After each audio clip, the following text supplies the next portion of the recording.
नमस्ते दोस्तों, स्वागत है आप सभी का बी रियल बी सिंपल की एक और वीडियो में। मैं उम्मीद करती हूँ कि अपने कल से आप आज बेहतर होंगे। अच्छी तरह से जानती हूँ कि अभी सभी के घरों में दिवाली की साफ़ सफाई ज़ोरों पे चल रही होगी और बेहद थकावट भी सभी को लग रही होगी। तो मैं दिवाली की सफाई के बीच में आप लोगों के लिए लेकर आई हूँ करवा चौथ की वीडियो, जो मैं जानती हूँ कि लेट हूँ, लेकिन फिर भी अगर इस वीडियो को देखने से आप लोगों को थोड़ा सा भी अच्छा लगे, रिलैक्स मिले, तो मेरे लिए बस यही काफ़ी होगा। तो चलिए करवा चौथ की ये वीडियो शुरू करते हैं, जिसको टाइम लगा के प्लीज़ आप लोग देखिएगा ज़रूर, ताकि आप लोगों की थोड़ी थकावट भी कम हो और दिवाली की बोरिंग सी सफाई से थोड़ा सा इंजॉयमेंट भी मिल जाए।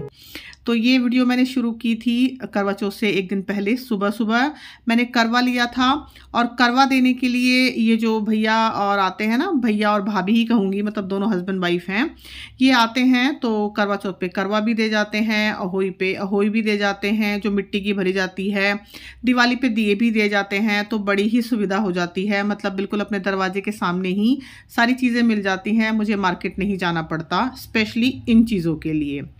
अच्छा, यहाँ पर सुबह नहा धोकर पूजा मैं कर चुकी हूँ, और अभी मैं कर रही हूँ अपने नेल्स कट, जो कि बहुत ज़्यादा बड़े मैं हालांकि नहीं रखती हूँ, लेकिन बस उन्हीं को हल्का हल्का सा शेप कर रही हूँ ताकि बस थोड़े से अच्छे लगें। और ये कोई स्पेशल करवा चौथ के लिए नहीं है हालांकि, क्योंकि ये चीज़ तो मैं करती ही रहती हूँ हफ्ते या 2 हफ्ते में जब भी मुझे टाइम लगे, लेकिन बस करवा चौथ से पहले सोचा कि चलो स्पेशली ही कर लेती हूँ इसको, ताकि वो जो सफाइयाँ कर करके थकावट हो रखी है ना, वो थोड़ी सी कम हो जाए। क्योंकि मैं करवा चौथ से करीब 2-3 दिन पहले सफाई में लगी हुई थी, हालांकि उसकी वीडियो लेट है, वो आपको इसके बाद मिलेगी। बहुत ज़्यादा डीप क्लीनिंग तो खैर मैंने नहीं की थी, लेकिन हाँ थोड़ी थोड़ी सी सफाइयाँ मैं कर रही थी, तो इसीलिए बस वो थकावट उतर जाएगी और करवा चौथ के लिए मेरा लुक भी तैयार हो जाएगा। तो यहाँ पे मैंने अच्छे से हाथों के और पैरों के नेल्स कट किए हैं, और ख़ासकर जब मैं नहा के आई हूँ ना उस टाइम, ताकि शरीर थोड़ा सा गीला है, मतलब हाथ पैर आपके गीले हैं, तो नाखून आप उसी टाइम पे कट कीजिए। ऐसे सूखे सूखे जब आप नाखून को कट करते हैं ना, तो वो अच्छे से कट होते नहीं हैं। तो मेक श्योर कीजिए कि आपके हाथ पैर गीले हों, मतलब थोड़े से नमी हो उनमें, या तो आप उस टाइम नहाए हों या आपने कपड़े धोए हों या बर्तन धोए हों, उसी टाइम आप अपने नाखून कट कीजिए जब भी आपको करने हो। मतलब अब यहाँ पे मैंने अच्छे से हाथों पैरों पे नारियल का तेल लगाया है, मसाज कर रही हूँ अच्छे से। और ये देखिए, मैं बहुत ज़्यादा बड़े नाखून नहीं रखती हूँ, जो उल्टा हाथ है ना उसके तो फिर भी हल्के से बड़े हैं, लेकिन सीधे वाले हाथ के बिल्कुल ही छोटे से हैं। बस इतने नाखून कि आप नेल पेंट लगाओ तो वो नेल पेंट आपकी स्किन पे ना लगे। बहुत ज़्यादा लंबे नाखून मुझे पर्सनली भी पसंद नहीं है, और सच बताऊँ हाइजीनिक भी नहीं होते। अब यहाँ पे देखिए, मैं अच्छे से जितने भी प्रेशर पॉइंट्स होते हैं ना हाथ के हथेलियों में, पैरों के तलवों में और उंगलियों के बीच, इस तरह से थोड़ी टाइट हाथ से मैं मसाज कर रही हूँ, ताकि जो तेल मैंने लगाया है नारियल का तेल, वो अच्छे से स्किन के अंदर भी चला जाए और मुझे थोड़ा सा रिलैक्स भी मिल जाए। तो ये वाली, जैसे मैंने कहा, ये वाली मसाज आप स्पेशली ये नहीं कि अभी करो, करवा चौथ के लिए स्पेशल करो, आप बीच बीच में करते रहिए जब भी आपको टाइम मिले, महीने में 1 बार या 2 बार। और फिलहाल ये जो निशान मैं अपने हाथ पे आपको दिखा रही हूँ ना, ये 2-3 जगह जो निशान बने हुए हैं मेरे हाथ पे, ये एक्चुअली मेरे बचपन की निशानी है। एक बार ब्रेड पकोड़े बनाने का बड़ा चाव चढ़ा था मुझे अपने पापा के लिए, तो ये जल गया था, उसी के निशान है 2-3 जगह हाथ पे। तो खैर अच्छी निशानी है, बचपन की रह गई। और यहाँ पे देखिए, पैर बिल्कुल अच्छे से सॉफ्ट और शाइनी हो गए हैं। और ये जो बिछिया मैंने पहनी हुई ना, करीब 3 साल पुरानी है। हालांकि कुछ लोग हमेशा चेंज करते हैं, हर साल चेंज करते हैं, लेकिन मुझे ये बहुत पसंद है, तो इसलिए मैंने इसे जल्दी से चेंज नहीं किया। मतलब जब तक चलेगी चलाऊंगी अच्छे से। तो हाथों पैरों पे अच्छे से नारियल के तेल की और वैसलीन की मसाज करने के बाद मैंने पहन लिए हैं मोजे, ताकि पूरा दिन मेरे पैर साफ सुथरे बने रहें। और ये क्लिप है शाम की, जब मैं काम कर रही थी, मतलब कपड़े धो रही थी, लेकिन बीच में ही फिर मुझे फेशियल के लिए जाना पड़ा। मैंने फेशियल बुक तो किया था, लेकिन मतलब वो टाइमिंग थोड़ी सेट नहीं बैठ पाई, तो इसलिए मुझे थोड़ा सा काम बीच में छोड़ के जाना पड़ा। लेकिन खैर कुछ नहीं, मतलब फेशियल का इतना अच्छा ग्लो आया है ना, मतलब दिल खुश हो गया बिल्कुल। और फेशियल ऐसा नहीं है कि मैं बिल्कुल बाहर नहीं कराती, करा लेती हूँ, लेकिन बहुत ही कम कराती हूँ, तो इसलिए आप लोगों के साथ शेयर भी नहीं कर पाती। लेकिन हाँ, आज ज़रूर मैंने कराया। और कानों की इयररिंग्स वगैरह और जो भी हाथों की बैंगल्स वगैरह थी ना, वो मैं निकाल के ही गई थी क्योंकि वैक्सिंग भी मुझे करानी थी। और उसके बाद रात को सारा काम निपटा कर मैं आई थी मेहंदी लगवाने के लिए। और काफ़ी भरी भरी मेहंदी मैंने लगवाई, हालांकि 1 घंटा मुझे वेट करना पड़ा क्योंकि काफ़ी भीड़ थी और रात में करीब 12:30 या 1 बज गया था वापस आते आते। तो ये है मेरे हाथों की मेहंदी, खूब भरी भरी। और मतलब थैंक यू जिसने भी इतनी अच्छी मेहंदी लगाई है। मैं नाम तो उनका नहीं जानती, लेकिन मैं उनको शुक्रिया करना चाहूँगी। Thank you so much. और अब ये है करवा चौथ का दिन। फाइनली सुबह मैं नहा चुकी हूँ और हल्का सा नारियल का तेल लगा रही हूँ चेहरे पे। हालांकि जैसे मैंने दिखाया, मतलब बताया आपको कि फेशियल मैंने कराया, लेकिन फिर भी आजकल मौसम चेंज हो रहा है तो नहाने के बाद ना आपको हल्का सा सूखापन अपने चेहरे पे लगता है। हालांकि मैंने कोई भी फेस वॉश वगैरह इस्तेमाल नहीं किया था, लेकिन फिर भी लगा लिया, बस फॉर्मेलिटी समझ लीजिए। अच्छा, हाथों पे तो मेहंदी लग गई थी रात में, लेकिन पैरों पे नहीं लगी थी, तो पैरों पे मैंने सुबह सुबह लगा ली है नहाने के बाद। और फिर मैं बाकी काम करती रहूँगी और मेरी मेहंदी भी सूखती रहेगी। तो बीच वाली मेहंदी मैंने लगाई है और ये जो उंगलियों पे कलाकारी थी ना, ये वानी ने की है। और इस बीच मैंने अपनी साड़ी वगैरह भी निकाली क्योंकि मतलब अभी सुबह सुबह ही टाइम लगा मुझे। ये वाली साड़ी मैं पहनने वाली हूँ। इसका ब्लाउज भी एक दिन पहले ही सिल के आया था, वेलवेट का ब्लाउज है। और ये वाली साड़ी अगर आपको याद हो, आपने मेरा व्लॉग देखा होगा मेरे बर्थडे का, तो मैंने अपने बर्थडे पे ली थी और यही वाली साड़ी मैं पहनने वाली हूँ क्योंकि बस मैंने उसी दिन एक दिन पहनी थी, उसके बाद से फिर कभी नहीं पहनी। और मुझे बहुत पसंद है ये साड़ी, बहुत ज़्यादा। ये कलर बहुत पसंद है। इन सब की चूड़ियाँ वगैरह सब मैंने निकाल के रख ली है। और ये देखिए, ये कंगन ना मेरा थोड़ा सा टूट गया है, मतलब इसके मोती टूट गए हैं। आप लोगों को अगर याद हो, लास्ट टाइम का मेरा करवा चौथ का व्लॉग आपने देखा होगा, तो मैं सीढ़ियों से गिर गई थी पूजा करते टाइम, मतलब पूजा करके जब वापस आ रही थी, तो ये तभी क्रैक हुआ था। कोई बात नहीं, बाद में चेंज कर लूँगी। और ये जो चूड़ी की पन्नियाँ वगैरह है ना, जिनमें ये लिपटी रहती हैं, इनको मैंने रख दिया है। इसी तरह से चूड़ी के ढेर सारे डब्बे हैं मेरे पास, तो इसीलिए मेरी चूड़ियाँ बची रहती हैं। मतलब मैं इनको थोड़ा सा संभाल के रखती हूँ सहेज के। और यहाँ पे है इयररिंग्स की 2 चॉइस। ये मेरे बेटे की पसंद थी और ये बड़ी बड़ी झुमकियाँ मेरी बेटी की पसंद थी, लेकिन मैंने दोनों ही नहीं पहनी, रख ज़रूर ली थी। बाद में मैंने फिर छोटी वाली झुमकियाँ ही पहनी थी क्योंकि नहीं तो फिर बहुत ज़्यादा ओवर हो जाता है। और यहाँ पे वानी मेरे लिए नेल पेंट सेलेक्ट करते हुए, और ये बालों में लगाने के लिए आर्टिफिशियल बन, और ये जो फूल, ये भी मैंने लास्ट ईयर ही खरीदे थे करवा चौथ पे, लेकिन मैंने कुछ और ही हेयर स्टाइल बनाया। मतलब कहते हैं ना, होता कुछ है और करते कुछ हैं। साथ ही ये वाला जो टेबल मैट था ना, वो मैंने चेंज कर दिया क्योंकि पूजा भी मुझे यहीं पे करनी है। और ये देखिए मेरे हस्बैंड की कितनी प्यारी तस्वीर है ये। एक्चुअली उनके एक फ्रेंड ने उनको उनके बर्थडे पे गिफ्ट की थी। इसी महीने 2 अक्टूबर को उनका बर्थडे था ना, मैंने शायद शेयर भी किया था आप लोगों के साथ एक वीडियो में। और ये जो पिक्चर है ना, ये जयपुर की है। जब हम जयपुर गए थे, मैंने व्लॉग शेयर किए थे जयपुर के आप लोगों के साथ, तो ये पिक्चर उनकी बहुत ही ज़्यादा शानदार आई थी, इसीलिए उनके फ्रेंड ने दी है उनको गिफ्ट करके, फ्रेम करा के। बहुत ही खूबसूरत है। और ये वाली जगह मैंने तैयार की है पूजा के लिए। यहीं पर मैं करवा चौथ की और अहिया अष्टमी की पूजा करूंगी। और मेरी मेहंदी धीरे धीरे सूख रही है और मैं अपने काम करती जा रही हूँ। तो यहाँ पे अब मैं अपनी चूड़ियाँ लगाने लगी हूँ, जिनको अरेंज करने का मुझे बड़ा ही शौक है। सिर्फ अपनी ही नहीं, औरों की भी। मतलब मुझे लगता है कि मैं इस काम में एक्सपर्ट हूँ। अपनी नंदों के लिए, अपनी भाभी के लिए या अपनी बहनों के लिए, कोई भी मुझे कहे ना कि हमारी चूड़ियों का सेट बना दे, तो मैं बड़े शौक से करती हूँ इस काम को। बड़ा मज़ा आता है मुझे, और ख़ासकर जब चूड़ियाँ प्लेन हो ना, उनके साथ तो बहुत ही ज़्यादा। तो देखिए कितना खूबसूरत सेट बना है मेरा करवा चौथ के लिए। नमस्ते दोस्तों, स्वागत है आप सभी का बी रियल बी सिंपल की इस स्पेशल सी वीडियो में। करवा चौथ की वीडियो है तो इसलिए स्पेशली बता रही हूँ, और सुबह से छोटी छोटी क्लिप्स में शूट करती जा रही हूँ जो आपने इससे पहले देख ही ली होंगी। अब मुझे टाइम मिला है कि बैठ के मैं ऐसे फेस टू फेस बात कर लूँ और एक छोटी सी क्लिप बना लूँ। तो कल से मैं इस वीडियो को शूट कर रही हूँ। कल मैंने फेशियल कराया था। इस बार मेरा मन था कि मैं बाहर फेशियल करा लूँ क्योंकि बहुत थकावट हो रही थी। फेशियल बाहर कराने का सबसे मेन मकसद होता है कि बस एक थकावट उतर जाए आपकी, क्योंकि जब कोई दूसरा फेशियल करता है ना तो बड़ा ही रिलैक्स मिलता है। बालों में कलर भी मैंने कल ही लगा लिया था, वरना इतने काले तो मेरे बाल हैं नहीं, आप लोगों ने वीडियो में देखे भी हैं। और मेहंदी रंग धीरे धीरे इसका डार्क होता जा रहा है और बहुत अच्छी मेहंदी लगाई है।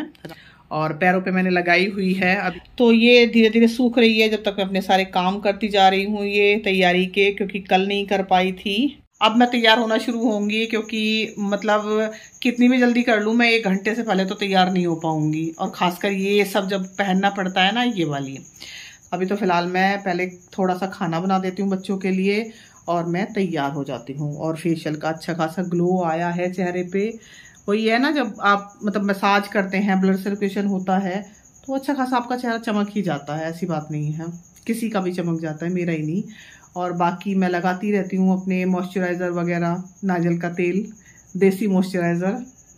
सुबह भी मैंने नहा के लगाया, आपने क्लिप में देखा होगा। तो मैंने मसाज करके बस छोड़ दी थी, और मतलब करीब 8 बजे का टाइम था वो, और तब से लेके अब तक जितना भी तेल एब्जॉर्ब होना है हो जाएगा, और मेरी स्किन सॉफ्ट हो जाएगी। और जब मैं तैयार होंगी फाइनली तो दिखाऊंगी ही मैं आप लोगों को।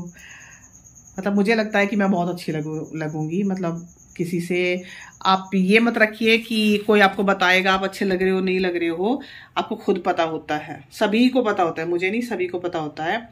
सभी अपने लाइफ पार्टनर के साथ बहुत खुशी से रहें, स्वस्थ रहें, और थोड़ी बहुत नोक-झोंक तो चलती ही है। तो जैसे मेरी सास आशीर्वाद देती थी ना, मेरी सास भी देती थी, गांव में सब लोग देते थे आशीर्वाद, इसी तरह से जाता है। भाई जीता रहे, साईं जीता रहे, भाई भतीजे बने रहें। इतना वो चाव करती थी ना मेरे बनाव श्रृंगार का। मैंने पहले भी शायद 1-2 बार पता नहीं जिक्र किया है या नहीं अपनी वीडियोस में, कि जैसे कभी मैं सिंपल पहन लेती थी, या जैसे इस तरह से मैंने 2-2 3-3 चूड़ियाँ पहनी हुई ऐसे पहन लेती थी, तो बोलती थी कि ज़्यादा ज़्यादा चूड़ियाँ पहन, अच्छे से साड़ी पहन, अच्छे से सूट पहन, थोड़े हैवी हैवी। सभी के साथ मतलब शौक करती हैं, लेकिन वो बड़े अच्छे से करती थी, मतलब थोपती नहीं थी मेरे ऊपर कि यही पहनना है तुझे। तो वो शौक करके बोलती थी कि ऐसे कर ऐसे। और जब मैं तैयार होके मतलब जाती थी ना, तो मतलब बड़ी खुश हो जाती थी। मुझे कुछ नहीं चाहिए था, काम भी बोलती थी कि काम भी मैं खुद कर लूंगी, तू काम भी कुछ मत कर, लेकिन बस तू तैयार हो जा, बस ऐसे बोलती थी वो। और मतलब बड़ा शौक करती थी मेरे लिए चीज़ें खरीदने का। अगर खुद से नहीं खरीद पाती थी तो मुझे पैसे देती थी, बस मेरे को दे दिए कि ले, इससे चूड़ी ले लियो, या जो भी तेरे को लेना है वो ले लियो इससे। बहुत लाड करती थी मेरा, बहुत ज़्यादा। और ये नहीं कि बस मैं वीडियो बना रही हूँ तो मैं कैमरे पे बोल रही हूँ, ऐसा ऐसा कुछ नहीं। वो वाकई में बहुत मतलब कैमरा पे बोलने वाले पर्सन, ऐसा नहीं था कि वो ऐसी है कि मैं बस कैमरा पे बोल दूँ उनके लिए। वो वाकई में बहुत ज़्यादा अच्छी थी। ऐसी सास सबको मिले, भगवान करे सबको मिले।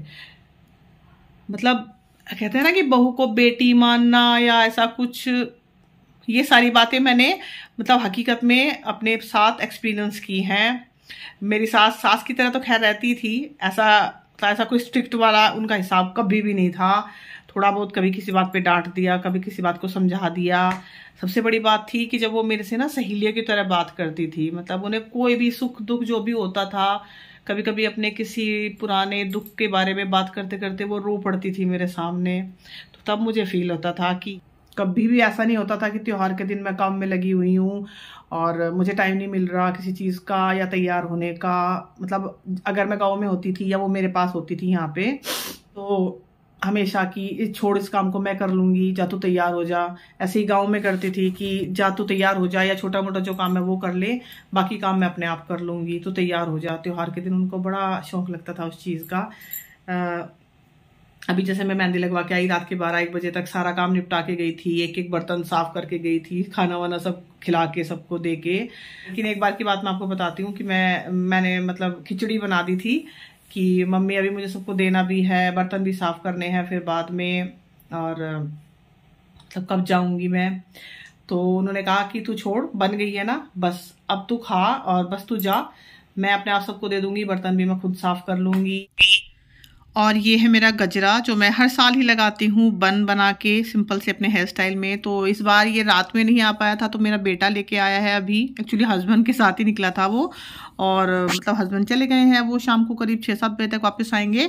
तो बेटा लेके गजरे को वापस आ गया। और यहाँ पे है वानी, उसने अपने हाथ में मेहंदी लगाई है और V और S लिखा है, वानी और शालू जो मेरा नाम है। मतलब वैसे पूजा बोलते हैं, डॉक्यूमेंटल नेम पूजा है, लेकिन घर पे मेरा नाम शालू है, तो उसने मेरा नाम अपनी मेहंदी में लिखा है। और यहाँ पे अब मैं तैयार हो रही हूँ, साड़ी पे प्रेस की और बस तैयारी शुरू कर दी मैंने धीरे धीरे। और इस बार थोड़ा सा स्पेशल है, एक्चुअली मैं अपनी फ्रेंड के यहाँ जाने वाली हूँ कहानी सुनने के लिए। बड़े दिनों से मन था मेरा, मैं मतलब जा नहीं पाई काफ़ी दिनों से, मतलब करवा चौथ की कहानी सुनने के लिए नहीं जा पाई। वैसे तो 1-2 बार मिल आई हूँ। हम लोगों को करीब शायद 8-10 साल हो चुके हैं, तब हम साथ में कहानी सुना करते थे। और अब मतलब आज फाइनली मैं जाने वाली हूँ। और ये मेरी पायल बहुत साल पुरानी है, करीब 14 से 15 साल पुरानी है और मुझे बहुत पसंद है। तो इनको सुबह मैंने अच्छे से साफ़ किया था और बस हल्का सा साफ़ करते ही चमक गई हैं और उनको मैंने पहना है। और यहाँ पे पूजा की तैयारी मैं कर रही हूँ और साथ ही आप लोगों से कुछ बात करना चाहूँगी। जैसे देखिए, करवा चौथ है तो हस्बैंड के बारे में, वाइफ के बारे में, उनकी आपसी मतलब समझ के बारे में तो सभी बात करते हैं। लेकिन जैसे अभी पिछली क्लिप में आपने सुना कि मैं अपनी सास के बारे में बात कर रही थी, तो देखिए हस्बैंड हैं तो आखिर सास ससुर से ही ना। और मुझे आजकल ये पता नहीं चलता कि आप मतलब खासकर जो मतलब लेडीज़ हैं कि वो हर काम करने के लिए तैयार हैं। मतलब हस्बैंड पे तो वो जान न्यौछावर करने के लिए तैयार हैं, जो कि करनी भी चाहिए। लेकिन सास ससुर उनको तनिक भी नहीं भाते, मतलब फूटी आँख नहीं भाते जिसको कहना चाहिए। अब सब अपने अपने कारण गिनवाते हैं कि भाई ये कमी है, वो कमी है, या इस वजह से हम पसंद नहीं करते। तो देखिए कमियां होती हैं, मैं ये नहीं कहती, कमी बहुत होती हैं वाकई में। लेकिन फिर भी आप कम से कम इतना तो सोच ही सकते हैं ना कि जिसके लिए आप करवा चौथ कर रहे हो, ये सारे साजो श्रृंगार कर रहे हो, जो आपका लाइफ पार्टनर है, वो भी तो आखिर उन्हीं की देन है। तो आप इसी चीज़ को लेके थोड़ा सा एडजस्ट कर सकते हैं। मैं ये नहीं कह रही कि अगर कोई आपके साथ बुरा कर रहा है तो आप उसमें एडजस्ट करते रहिए, लेकिन फिर भी बहुत केस ऐसे हैं कि उनके साथ कोई बुरा नहीं करता, लेकिन उसके बावजूद भी वो इतनी ज़्यादा एग्रेसिव हो जाती हैं, मतलब बहुएं जिनके बारे में मैं बात कर रही हूँ, कि वो सास ससुर की शक्ल भी नहीं देखना चाहती। और बस उनको लगता है कि मैं, मेरा हस्बैंड और मेरे बच्चे, बस यहीं तक फैमिली है, इसके अलावा और कुछ नहीं। ज़रूरी नहीं है कि फैमिली के लिए आप एक साथ ही रहें, आप अलग अलग भी रहें, लेकिन बेशक अपने मन में वो मन मुटाव मत रखिए। क्योंकि करवा चौथ का मतलब या होली अष्टमी का मतलब बस इतना नहीं होता कि आपने बायना पूजा और सास ससुर को भिजवा दिया। इससे अलग भी तो बहुत सारे मायने होते हैं। तो प्लीज़ एक बार आप सोचिएगा ज़रूर इस बात पे। तो अभी क्लिप में पीछे आपने देखा मेरे और मेरे हस्बैंड नहीं, मेरे और मेरे फ्रेंड की मस्ती। काफ़ी दिनों बाद हम मिले, जैसे मैंने कहा कि 10 साल शायद हो गए हमें एक साथ करवा चौथ की कहानी सुने हुए। तो बहुत सारी हमने रील्स भी बनाई, शॉर्ट्स भी बनाए, और वो मैंने करवा चौथ के अगले दिन ही अपलोड कर दिए थे। आप लोगों को मिल भी गए होंगे। अब हम आ रहे हैं जी घर वापस, आ रहे हैं, एक्चुअली आ चुकी हूँ घर वापस। और घर वापस आते आते थोड़ी सी देर ही हो गई थी। और वापस आके मैं खाना बनाने की तैयारी में लगी हूँ। 6:45 बज चुके हैं। तो छोले बनाने की तैयारी मैं कर रही हूँ और साथ ही खट्टा मीठा कद्दू मैं बनाने वाली हूँ। और ये कद्दू ना थोड़ा पका हुआ था, तो इसीलिए इसका छिलका मैं उतार रही हूँ। रेसिपीज़ मैंने बहुत ज़्यादा डिटेल में शेयर नहीं की हैं, क्योंकि ये वीडियो बहुत लंबी हो गई थी और मुझे बड़ी मुश्किल हुई इसको एडिट करने में और इसकी लेंथ थोड़ी सी कम करने में। तो रेसिपीज़ ऐसी कोई ख़ास नहीं है और ऐसी कोई स्पेशल भी नहीं है कि जिनकी मैंने पहले कभी आप लोगों के साथ मतलब डिटेल शेयर नहीं की हूँ। कद्दू की सब्ज़ी भी मैंने शेयर की हुई है पहले, छोले चावल भी बहुत बार शेयर किए हुए हैं। हाँ, चावल थोड़े से अलग तरीके से आज मैं बनाने वाली हूँ, वो ज़रूर शेयर करूँगी। तो यहाँ पे कद्दू की सब्ज़ी बन रही है, साथ में मैंने छोलों के लिए तड़का बना दिया है, टमाटर प्याज का जो सिंपल बनता है। बस थोड़ी सी मलाई मैंने इसमें डाली है और थोड़े से एक्स्ट्रा खड़े मसाले, और जो छोले मसाला मैं डालती हूँ वो, उसी के साथ में ये को मतलब छोलों को आज बनाने वाली हूँ। और कद्दू की सब्ज़ी में मैंने डाली है किशमिश। एक्चुअली मैंने एक जगह खाया था कद्दू इस तरह से, खट्टी मीठी जो कद्दू की सब्ज़ी होती है ना, उसमें किशमिश डली हुई थी, तो मैं भी ट्राई करना चाहती थी, तो वही मैंने डाली है और बहुत टेस्टी बना था कद्दू। अच्छा, इस कद्दू को ना मैं पूरी तरह से मैश करके बना रही हूँ, क्योंकि मेरी बेटी ने बोला था कि बिल्कुल मैश करके बनाना, उसमें एक भी चंक नहीं रहना चाहिए। और साथ साथ आपने देखा सफाई तो मेरी चल ही रही है, क्योंकि बेशक मेरा हाथ जल जाए, लेकिन जो गैस स्टोव गंदा हो जाता है ना, उस पर मेरे से खाना नहीं बनता, बहुत इरिटेशन होती है मुझे। तो अभी देखो खाना बन रहा है, दोनों गैस अभी एंगेज हैं, सिंक में बर्तन अभी हैं, वो मुझे साफ़ करने हैं। और बीच बीच में मैं रेस्ट भी कर रही हूँ, क्योंकि गर्मी बहुत ज़्यादा लग रही है। इस साड़ी का जो ब्लाउज़ है ना, वो वेलवेट का है, हालांकि मैंने पंखा चलाया हुआ है, लेकिन बहुत गर्मी लग रही है, और इसीलिए मैंने जो गले में नेकलेस पहना हुआ था ना, वो भी निकाल दिया है। और यहाँ पर शाही पुलाव बनाने के लिए मैंने कढ़ाई में घी चढ़ाया है, उसमें डाला है ज़ीरा, और उसमें मैं डाल रही हूँ काजू और किशमिश। किशमिश को मैंने बीच से कट कर दिया है, काजू के भी टुकड़े कर लिए हैं, बारीक बारीक कटा हुआ पनीर मैंने डाला है, बहुत ही छोटा छोटा क्यूब में काटा है, थोड़ी सी मटर मैंने डाली हैं। इनको अच्छे से बिल्कुल धीमी गैस पे हम हल्का सा भूनेंगे ताकि बिल्कुल ज़रा सी ही बस इसमें ब्राउनिश जो टोन है ना वो आ जाए, ज़्यादा बहुत ज़्यादा नहीं जलाना है हमें इसको। इस बीच में ये जो कद्दू मैंने बनाया है ना, ये अच्छे से मैंने मैश कर लिया। अब मैं इसको भून रही हूँ। जैसे मैंने अपनी पिछली वीडियो में बताया था कि कोई भी सूखी सब्जी आप बनाओ ना, जब वो बन जाए तो उसको मतलब लास्ट टाइम पे 2 से 3 मिनट के लिए तेज़ आंच पे आप उसको भून दीजिए तो उसका स्वाद बहुत अच्छा आ जाता है। इसी तरह से मैं कद्दू को कर रही हूँ। इस बीच में ये जो शाही पुलाव का जो बैटर मैंने बनाया था ना, बैटर मिक्सचर क्या बोलूँ, ये अच्छे से पक गया था। उसमें मैंने पानी डाल दिया है। तो 2 कटोरी चावल थे, उसके लिए मैंने 3.5 कटोरी पानी डाला है। पूरे 4 कटोरी नहीं, 3.5 कटोरी, ताकि वो पुलाव हमारा थोड़ा सा खिला खिला बने। और यहाँ पे कद्दू में मैंने अब मिलाया है अमचूर पाउडर और बस गैस मैंने बंद कर दी है। अमचूर पाउडर मिला के ज़्यादा देर उसको नहीं पकाना है, नहीं तो वो कड़वा हो जाता है। चीनी मैंने उसमें पहले डाल ही दी थी। उधर छोले भी हमारे तैयार हो गए थे, उसमें मैंने धनिया डाल दिया है। और यहाँ पे जो पानी मैंने चढ़ाया था ना पुलाव के लिए, इसमें उबाल आ गया था तो इसमें मैंने चावल छोड़ दिए हैं। तो अभी मैं इसको ढक नहीं रही हूँ, इसमें प्रॉपर उबाल आने दूंगी इस तरह से। जब इसमें प्रॉपर उबाल आ जाएगा ना तो एक बार बस इसको चला के मैं इसको ढक दूंगी और गैस को बिल्कुल सिम कर दूंगी ताकि ये धीरे धीरे पकते रहें। इससे हमारे चावल बहुत खिले खिले बनेंगे। और कद्दू तैयार हो गया, उसको मैंने निकाल लिया है दूसरे बर्तन में, क्योंकि जो कढ़ाई है ना वो सिल्वर की है। और इस बीच में पूजा का टाइम भी हो गया था तो मैंने पूजा कर ली है। और जो बायना है वो कच्चा ही पूजता है, तो इसलिए मैंने वो सारा सामान अभी पूजा में रखा हुआ है। और उसके बाद चांद निकल आया था तो हम लोग गए थे ऊपर पूजा करने के लिए। और यहाँ पे बस वही रिचुअल्स जो होते हैं नॉर्मल से, ऐसी कोई मतलब फिल्मी स्क्रिप्ट नहीं है। और यहाँ पे मेरे हस्बैंड हंस रहे थे बहुत ज़्यादा और बोल रहे थे कि देखो मतलब ये बालकनी में जो जाल लगा हुआ है ना, ये वही बोल रहे थे कि देखो मैंने तुम्हारे लिए कितनी बड़ी छलनी लगवाई हुई है चांद देखने के लिए। तो ऐसा कुछ नहीं है कि आपको छलनी से ही चांद देखना है, आप अपनी चुनरी से या पानी की परछाई में भी चांद देख सकते हैं। बस चतुर्थी का चांद मतलब सीधा नहीं देखते, बस ऐसा ही है, ऐसा कुछ नहीं कि छलनी से ही देखना है। वो सब ना एक तरह से फिल्मी सीन हो जाता है और कुछ नहीं। तो पहले मैंने चांद को अर्घ दिया, पूजा की, फिर अपने हस्बैंड की पूजा कर रही हूँ। और बहुत ही हंस इसलिए रहे हैं हम क्योंकि वो बोल रहे थे कि साल में एक ही दिन होता है कि जब मेरी पूजा होती है। खैर ये तो थोड़ा सा फनी मोमेंट है। और यहाँ पे अभी मैं उनके पैर छू रही हूँ ना, तो उनके पैरों में बहुत दर्द है। मतलब एक्चुअली उनका ऑपरेशन भी हो चुका है 5 साल पहले। और भाई धीरे धीरे उम्र भी बढ़ रही है, मेहनत बहुत ज़्यादा करते हैं, तो पैरों में बहुत दर्द था उनके। तो बस वो यही कह रहे थे कि पैरों को ना थोड़ा ज़रा ज़ोर से दबा दे, मतलब मुझे रिलैक्स मिल जाएगा।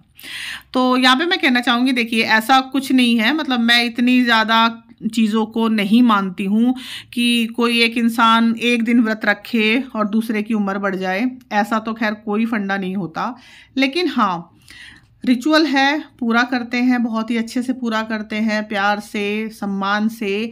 सबसे बड़ी बात है कि आपका पार्टनर आपका पूरा पूरा सम्मान करे। बेशक कुछ चीज़ों पे बहस होती है, तर्क होते हैं, तो वो तो लाजमी है क्योंकि 2 इंसान हैं, वो अलग अलग घर से हैं, अलग अलग परवरिश में पले बढ़े हैं। लेकिन जब आप एक साथ रहते हैं तो बस वही होना चाहिए जो एक दूसरे को सूट करे। और यहाँ पे ढेर सारी पिक्चर्स खिंचवाने के बाद, जिसमें कि कुछ पिक्चर्स ऐसी थी कि जिनमें मैं थक गई थी बहुत ज़्यादा, तो मेरे हस्बैंड ने मेरी हंसी छुटवा दी वहाँ पे।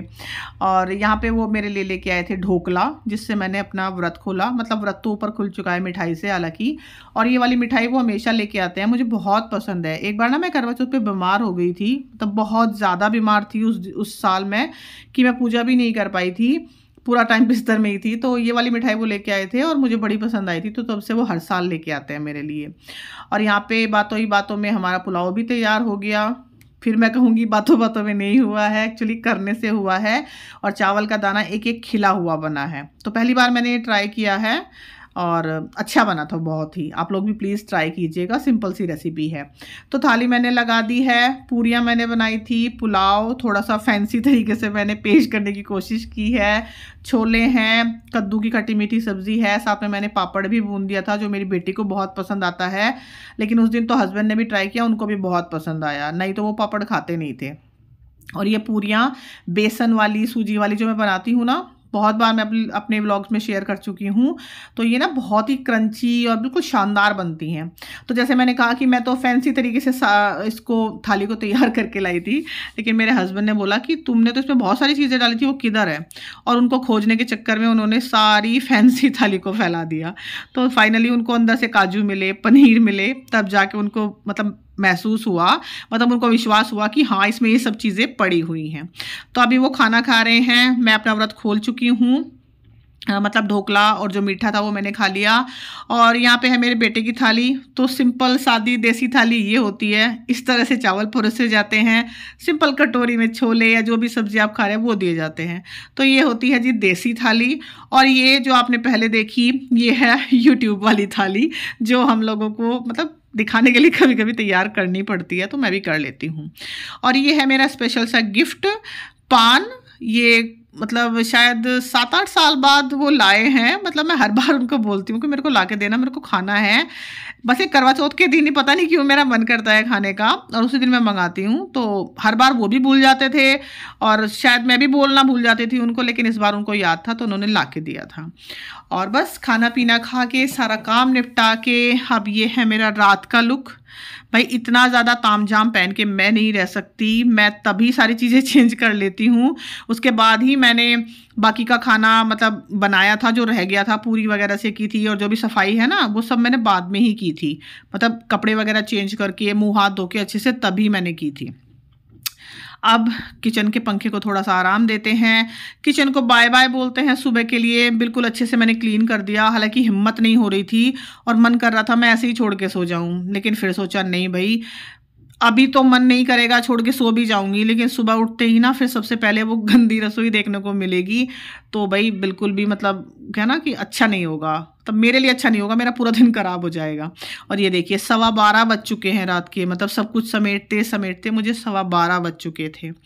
और यहाँ पे रात में देखिए ये मेहंदी कितनी डार्क हो चुकी है। मतलब दोपहर में जब मैं अपनी फ्रेंड के यहाँ गई थी तो आपने देखा था ना ऑरेंज इसका कलर आ रहा था, और अभी रात होते होते ये बिल्कुल गाढ़ी हो गई है, हाथ की मेहंदी भी गाढ़ी हो गई है। तो आजकल की मेहंदी में केमिकल होता ही है, तो ये भैया गाढ़ी हो ही जाती है, मेरी नहीं सभी की। और ये कुछ पिक्चर्स हैं आगे जो आप देखोगे, मेरी फ्रेंड्स की हैं, मेरी बहनों की, मेरी भाभीयों की। तो बस इनको एंजॉय कीजिए आप भी, आप लोग भी। बेशक बहुत खूबसूरत लगे होंगे सभी करवा चौथ के दिन, क्योंकि ये एक ऐसा दिन होता है कि आप बिल्कुल थोड़ा सा भी एफर्ट डालें ना तो आप बहुत ही सुंदर लगते हैं। जैसे कि अभी यहाँ पे देखिए मेरी ननंद मोनिका लग रही है, मतलब ये तो बिल्कुल सुपर ग्लो कर रही थी करवा चौथ के दिन। ये मेरे भाई भाभी हैं छोटे, और ये है मेरी होने वाली भाभी। जैसे मैंने बताया था कि मेरे भाई की शादी होने वाली है, छोटे वाले की। तो बस चलती हूँ, अपना ढेर सारा ध्यान रखिएगा। जल्दी ही मिलूंगी एक नई वीडियो के साथ। Thank you so much for watching.